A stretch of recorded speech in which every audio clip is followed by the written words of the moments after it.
présenter l'outil qui est un peu technique, mais vous allez voir vraiment, il n'est pas si technique que ça. Et il se retrouve dans l'espace adhérent. Pour les habitués, voilà, c'est en dessous des fiches territoriales. Vous avez la cotation de la demande et la cotation des attributions. Ce sont des fiches Power BI comme les fiches territoriales. Voilà, donc je vais vous emmener là pour l'instant sur Van parce qu'avec la fusion, il y a eu quelques petits problèmes sur le 44 et le 49, donc je prends quand même pour la démo, je prends quelque chose qui marche bien. Ah, monsieur, il y a Barthélémy? Oui, une question? J'ai dû faire une erreur. Ah, OK, Excusez-moi. pas de souci. Voilà, donc pour l'instant, on est aux données au 5 avril et on attend les corrections là de Sigma au 1er juin pour mettre bien, notamment sur la partie attribution. Vous verrez dans l'outil, il y a pas de carte puisque c'est vraiment une vision EPCI par EPCI puisque chacun a sa grille, donc il y avait pas de sens de comparer. Donc on s'est dit: «Bon, on se simplifie, il y a pas de carte» et on peut aller choisir, bah, comme partout. Le 22 pour l'instant, il y a pas encore de cotation. Alors, bah, maintenant, il va y avoir Dinan Aglo, donc ça va, il y aura bientôt le 22 ici. Mais sinon, vous choisissez, votre département. Vous allez avoir du coup l'EPCI qui va se mettre enfin les EPCI associés. Pour garder des effectifs à peu près corrects, moi je vais garder ça, je vais garder juste le PSI avec toutes les communes, mais vous pouvez aller choisir toutes les communes de Golfe, Morbihan, Vannes, agglomération. Et là, vous pouvez choisir aussi, ça va filtrer sur toute la page, ceux qui ont au moins une priorité du CCH, oui ou non, ou tout le monde. Ça permet notamment de voir entre priorité dite nationale et cotation, comment ça change. Ensuite, une fois que vous avez choisi votre PCI, vous pouvez aller voir la grille de cotation qui est associée. Donc, quels sont les indicateurs qui sont pris en compte, les critères, la valeur des critères, les points. Là, il y a encore quelques petites ajustements. Et puis, s'il y a des critères combinés. Si on dit, bah voilà, sur GMVA, ceux qui sont adaptés au maintien à domicile, il faut que l'âge soit entre 65 et 150 ou l'âge du demandeur entre 65 et 160 et que le motif de la demande soit logement éloigné des services ou logement adapté au handicap. Voilà, vous pouvez aller voir l'ensemble des grilles qui sont mises à disposition. Best Brut, j'y reviendrai à la fin. J'avais bon espoir de pouvoir vous mettre en clic-bouton un export Excel. Bon, bah, c'est la partie gratuite de Power BI, c'est possible quand on a un compte Microsoft 365. Voilà, si vous ne l'avez pas, on trouvera d'autres solutions. Ensuite, qu'est-ce qu'on a? Du coup, on va prendre tout simplement les chiffres clés, le nombre de demandes cotées par EPCI en choix 1. Là, on a fait le choix de ne prendre que les choix 1 pour faciliter la compréhension. Hors associations qui ne sont pas soumis à la cotation. Et au début, c'est pour ça qu'on a gardé cet indicateur, c'était pour vérifier qu'on était bien. Au début, on n'était pas à 100 de part de demande cotée parce qu'il y avait des petites différences. Donc maintenant, c'est bon, on est bien à 100 et je pense qu'on pourra mettre un autre indicateur clé après. Toutes ces demandes, nos 6 616 demandes en cours au 5 avril sur, Van Aglo sont réparties par tranche de points puisqu'elles sont toutes cotées. On a fait par tranche de 10 points et vous voyez, il y en a beaucoup et il faut savoir que, pour toutes les EPCI pour l'instant qui ont lancé les travaux, qui sont en cotation effective, ça va de, en maximum de 40 à 274 points. Donc voilà, la répartition par tranche de points déjà, ça mettait voilà, ça fait beaucoup de tranches et en plus, c'est quand même différent d'une EPCI à une autre. Donc c'est là et c'est là où je vous demande 3 minutes d'attention vraiment pure. Si vous comprenez ça, vous avez compris toute la fiche après, tout l'outil. C'est qu'on a décidé du coup de répartir les demandes, mes 6 600 demandes là, en groupes de points. Je les ai réparties de celles qui ont le plus petit point, donc là, il y en a qui ont 0 point, au max de points, 104 points. Je les ai réparties, j'ai coupé en 4. Bon, ça c'est les quartiles, ça voilà, mais pour pas confondre avec les quartiles des ressources, on a pris en groupe de points. Donc mon groupe 1, toutes les demandes qui sont entre 0 et 20 points. Le groupe 2 entre 20 et 32 points. le groupe 3 entre 32 et 46 et le groupe 4 plus de 46 jusqu'à 104. OK? Donc le groupe 1, c'est celui qui a le moins de points et le groupe 4, c'est celui qui a le plus de points. Et ça, c'est par EPCI. Si je prends une autre EPCI, c'est pas les mêmes points qui vont jouer. C'est vraiment lié à l'EPCI. Voilà, ce découpage-là. Vous l'avez? Groupe de points, j'ai 4 groupes. Le groupe 1, petit, pas beaucoup de points. Groupe 4, beaucoup de points. Dites-moi que vous l'avez. C'est facile. Allez, Oui, c'est OK. super, merci. Eh ben, c'est bon, vous avez compris comment va fonctionner après la machine. On va essayer de détailler pour savoir, quels sont le profil et les critères qui ressortent quand il y a le plus de points et quand il y a le moins de points. Donc là, on a réparti les demandes par critères. Attention, une demande peut avoir eu plusieurs critères. Donc voilà, vous voyez bien, si je fais la somme de tous mes pourcentages, là, j'arrive large à plus de 100. Il y a des doublons. Mais ça veut dire, par exemple, que le plafond de ressources pour GMVA, 94 de mes demandes ont des points sur le plafond de ressources. Vous me direz: «Bah, c'est un peu beaucoup peut-être?» Et en fait, il faut aller regarder si on p par critère, aller détailler un petit peu qu'est-ce qui est entendu dans plafond de ressources et dans les plafonds de ressources, quand on est entre 0 et 40, on a des points, quand on est entre 40 et 60, on a des points et quand on est entre 60 et 1 500, on a aussi des points. Donc vous voyez, ça prend effectivement quasiment tout le monde. Voilà, par contre, Ambre, vous avez je peux oui, bien sûr, t'interrompre? bien On a sûr. deux petites questions un peu techniques. Oui, Je pense avoir les réponses, mais je préfère que tu les valides. On a Véronique qui nous demande si les périodes, avec la mise à jour trimestrielle, si les périodes se compilent ou écrasent la période précédente. On écrase bien les données de la période précédente. mais On on actualise. mettra oui, c'est ça, mais on mettra à disposition plusieurs périodes. Comme on a dit au 1er juillet, et ensuite au 1er octobre, au 1er janvier, voilà et Donc, tant on historise en fait. voilà, on va historiser et puis après on fera comme les fiches territoriales quand on aura plusieurs années, on mettra que celle du 1er janvier et puis de l'année en cours OK. et Et pareil puis la pour les deuxième attributions. question qui est dans la conversation, c'est Anne-Françoise.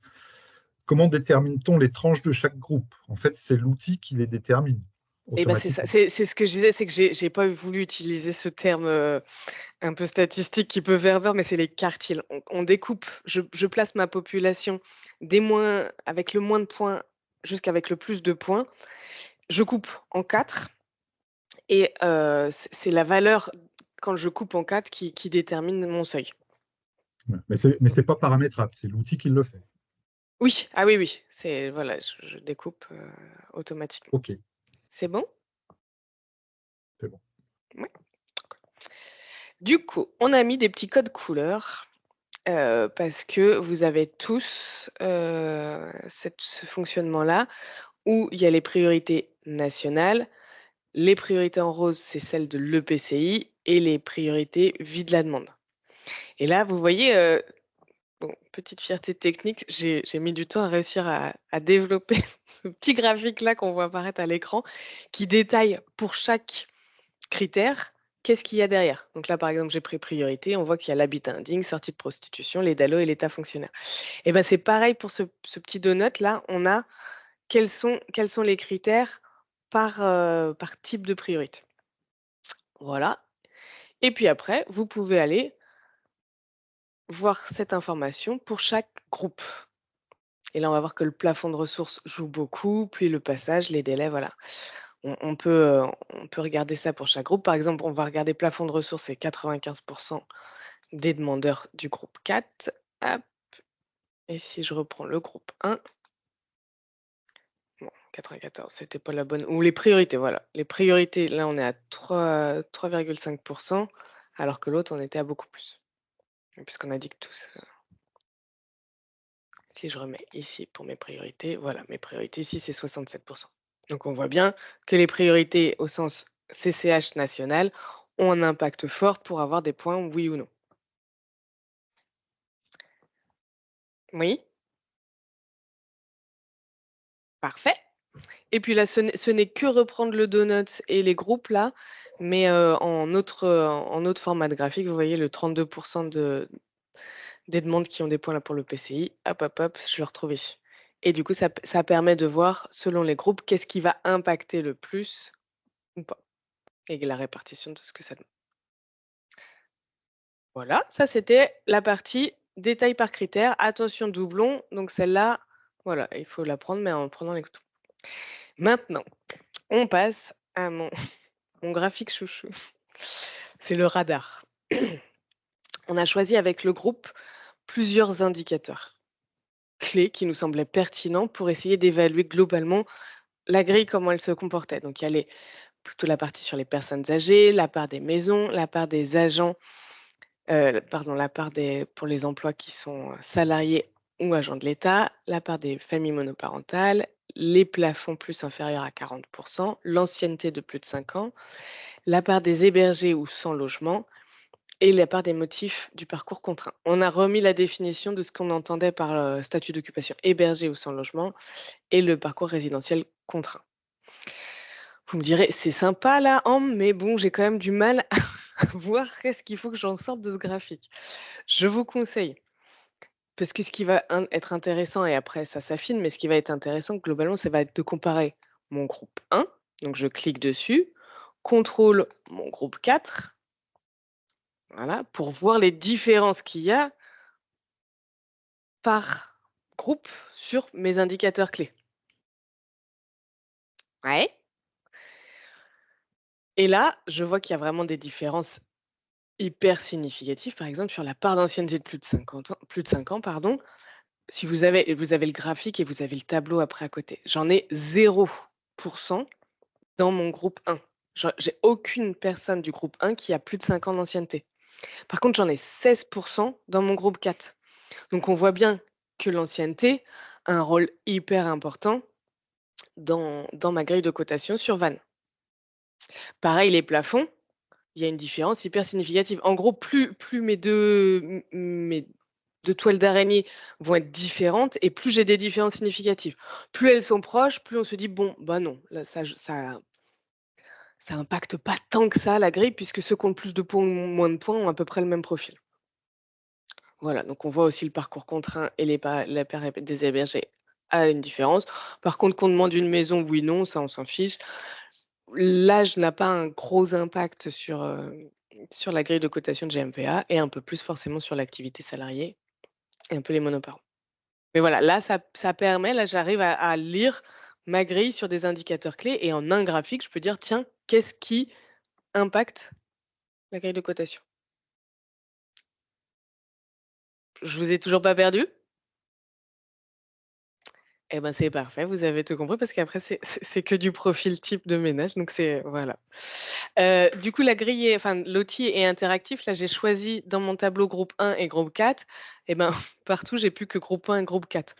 Donc faut bien penser à reprendre tout le monde. Faut recliquer sur le tableau là pour bien remettre tous mes groupes. Éventuellement ça, si vous me dites, «C'est galère, cette interaction parce que j'arrive pas après à remettre mes groupes», je pourrais, faire sauter l'interaction entre ce tableau et les autres. Si voilà, si c'est pénible pour vous. Et donc une fois qu'on a vu ça, on va quand même aller détailler par typologie, enfin comme on a vu par profil de ménage pour voir un peu ce qui impacte entre mes groupes 1, 2, 3, 4 et le total. Donc j'ai toujours le total pour pouvoir me comparer à la moyenne et puis voir ce qui se dégage. Et en gros, vu que c'est classé là par groupe, il va falloir que vous essayiez de trouver des escaliers. Vous dites: «Tiens, si j'ai des escaliers, c'est qu'il y a un impact. S'il y a pas vraiment d'escalier, bon, il y a pas de gros impact». Et là, les familles monoparentales, j'ai un bout d'escalier, mais pas tout à fait. Sur l'âge, j'en ai quand même un bout d'escalier. Alors c'est inverse, hein, c'est escalier, faut voir, je monte, ou je descends, mais en mode, comme enfin, voilà, comme ça là. On voit qu'il y a un impact quand même pour les plus jeunes, mais c'est là où les 70 ans, bon, ça a pas voilà, ça impacte, vous voyez, les 70 ans, c'est cette catégorie-là, ça impacte pas. Mais par contre, j'ai quand même un petit escalier pour les jusqu'au moins de 40 ans, qui est sûrement lié à l'activité qui a été pris en compte dans la grille, le choix de favoriser telle ou telle activité professionnelle. Là, les délais d'ancienneté, c'est l'exemple le plus flagrant. Vous voyez là, c'est plus des escaliers, là, c'est des marches, des marches, très, très hautes où vraiment, là, ça a un impact hyper important. Les moins de 1 an, ça représente 93 de mes demandeurs du groupe 1, ça ne représente que 6 de mon groupe 4. Alors qu'à l'inverse, j'en ai pas de 3 ans et plus, 5 ans et plus de 10 ans et voilà tout ce que j'ai dans mon groupe 4. L'activité, pareil, les salariés du privé, on voit l'escalier, donc on se dit: «Tiens, ça a un impact» et on voit que c'est le autre qui prend le plus, entre le groupe 1 et le groupe 4. Bon, j'ai préparé un peu ma ma présentation, c'est pour ça que je vous ai emmené sur Vanaglo, mais faites-le aussi sur vos EPCI, vous verrez en principe, vous allez vite voir ces escaliers.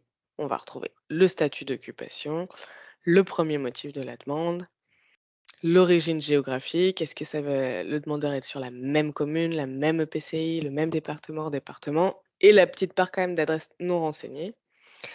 Mes plafonds plus et puis là, c'est le même graphique, mais c'était juste pour changer un petit peu et pour casser le rythme. C'est le type des logements demandés et la taille. Donc là, c'est au total et puis il suffit que je clique par exemple sur groupe 1 pour avoir la répartition qui se met à jour pour mon groupe 1. Mon groupe 2 et c'est là où on voit que sur GMVA, mes pourcentages de maisons là, ça change pas grand-chose et pareil pour les T1 et T2 demandés. Dernière brique, ça va être tout ce qui est un peu plus gestion de la demande, où on va voir tous ceux qui ont eu au moins une proposition, sans proposition, sans CAL, quand ils arrivent en CAL et qui sont de rang 1, de rang 2, rang 3, autre rang ou rang non renseigné, ceux qui ont des critères avec des points négatifs et ceux où carrément tout ça arrive, toute la demande est en points négatifs, enfin est négative. Le premier graphique et le deuxième graphique, c'est les mêmes, sauf qu'il y en a un qui est en volume et l'autre qui est en pourcentage. Parce que attention, vraiment toujours avoir une prudence sur l'interprétation quand on est sur des petits volumes. Si vous allez analyser par commune, quand même moins de 100 personnes là, doucement sur l'interprétation. Voilà, c'est tout ce qu'il y a à dire. Et voilà, et là, on peut voir que, bah, par exemple, il y a une petite atypie. On pourrait s'attendre à ce que ce soit comme, voilà, comme on pense, bah, le groupe 4 a plus de propositions que le groupe 3 et inversement. Et c'est vrai pour groupe 1, groupe 2, mais voilà, entre groupe 3 et groupe 4, ça ne se joue pas à grand-chose en effectif, mais c'est le groupe 3 qui a le plus de propositions par rapport au groupe 4. Et par contre, voilà, pareil pour les passages de cale, rang 1, rang 2, rang 3.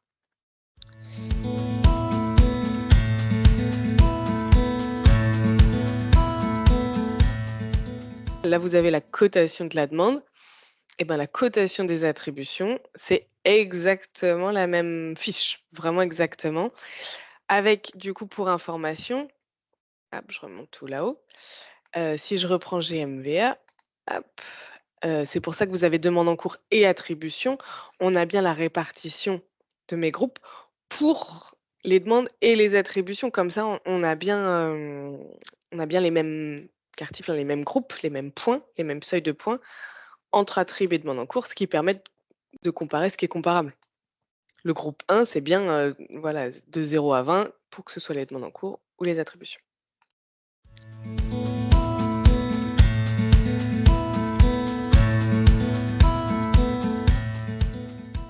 Je me permets de rebondir parce que vu qu'on était sur l'exemple de GMVA et pour apporter peut-être aussi un peu illustrer aussi les propos d'Ambre parce que vous voyez ces chiffres-là et un peu à chaud sans effectivement connaître la grille.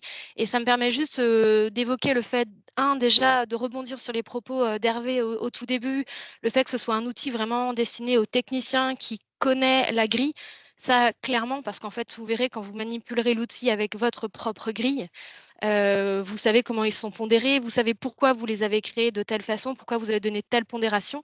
Et du coup, ça facilite encore plus la lecture des graphiques.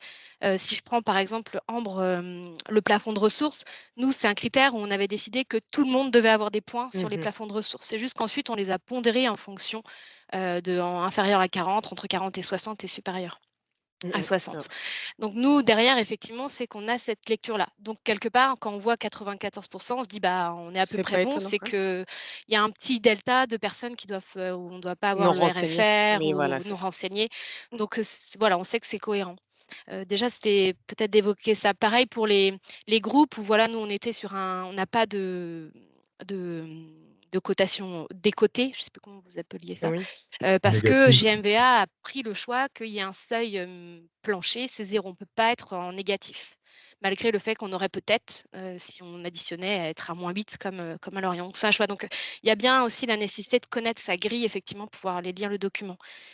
Et je voulais aussi évoquer qu'effectivement, pour moi, c'est vraiment un outil qui va permettre en fait, de s'assurer, nous, on a la lecture, on a construit une grille d'une certaine façon et d'aller regarder comment sont distribués les points en fonction des profils, etc. Ça va nous permettre de comprendre si ce qu'on a écrit finalement fonctionne bien dans la réalité avec les chiffres et les additions, pondérations, etc. Donc c'est vraiment intéressant. Et nous, par exemple, c'était vraiment de se dire qu'on avait des critères qui étaient un peu des critères coup de pouce et des critères plus équitables. Et du coup, bah voilà, c'est grâce au graphique de l'outil et à ces escaliers, comme tu évoquais, on va pouvoir aller regarder si c'est bien le cas. Est-ce que ça fonctionne bien tel qu'on l'a prévu? Donc, on voit bien que, voilà, par exemple, l'ancienneté de la demande, nous, c'était vraiment un souhait. On avait beaucoup, beaucoup de demandes qui ont peu de propositions, pas de propositions qu'on voulait. L'idée, c'était vraiment d'aller brasser ces anciennes demandes. Donc, on a voulu mettre le paquet. Et là, du coup, bah, on peut se re-questionner. Est-ce qu'on n'a pas été trop loin? Est-ce que c'est pas trop déterminant dans les points de cotation? Et ça, effectivement, ça va nous permettre de nous re-questionner au moment de la phase de bilan et de réajuster aux besoins. Est-ce qu'on a envie de continuer dans ce schéma-là ou pas, quoi? Donc pour moi, enfin voilà, ça vraiment, ça nous permet de faciliter le bilan. Voilà, je voulais juste évoquer ça parce que je me dis que ça peut peut-être aider aussi à la lecture.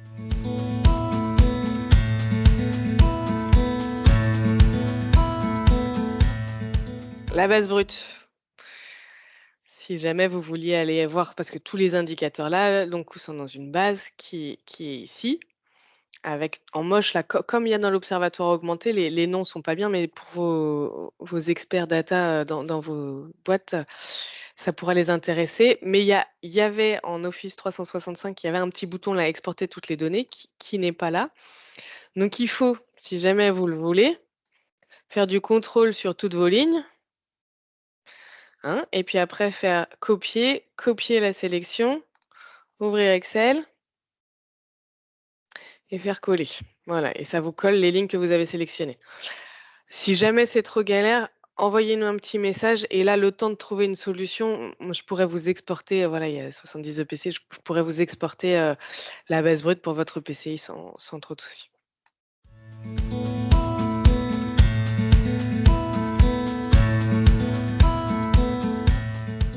Oui, oui, je suis là. Oui, bah, c'est intéressant et puis bon, bah, c'est une manipulation comme les fiches territoriales. Après, effectivement, comme, le rappelait Élise, à utiliser entre techniciens, nous, on se le dit bien, avec les bailleurs aussi, là, ça va nous donner, une image, mais comme on se le dit avec, les bailleurs et puis j'ai vu qu'il y avait Delphine de Podelia, dans le groupe, attention parce que, lors de l'instruction, les points sont remis à jour, hein, et bah, une demande qui pouvait ressortir avec beaucoup de points, peut avoir des motifs, qui ne sont pas justifiés et qui sont enlevés, Bien au sûr. moment de l'instruction, hein. Donc effectivement, ça donne une image, mais elle est sans doute un petit peu biaisée quand même, l'image. Elle le saura moins sur, les attributions, Oui, voilà, c'est ça. hein? Mmh. Ce qui peut être intéressant d'ailleurs, ce serait de réussir à observer les évolutions majeures entre demande et attribution.